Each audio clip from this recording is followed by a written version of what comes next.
এখন আর দোয়াই কাজ হচ্ছে না, এখন ওই উল্টো পাল্টা বলিয়ে টাকা নিতে হবে। কই গো বেতার বাড়ি গো? এ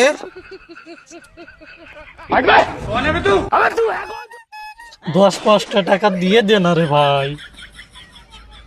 এই এখন নেই রে, ওই দিক থেকে ঘুরিয়ে আয় যা।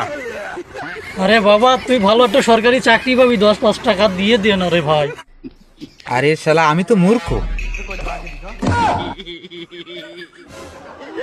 তাতে কি হয়েছে ভাই, তোর ভালো একটা বউ উঠবে, 10-5টা টাকা দিয়ে দে না রে। দিয়েছিল রে ভাই, কিন্তু কোন লাঙের সাথে পালিয়ে গেছে।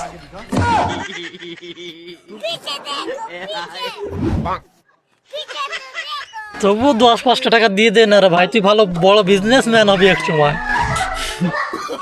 আরে তুই জানা রে ভাই, আমার পুরো ফ্যামিলিটাই ঋণে ডুবিয়ে আছে। তবু দিয়ে দে না রে ভাই, তোর বাবা খুব ভালো থাকবে। আমার বাবা তো জেলে আছে।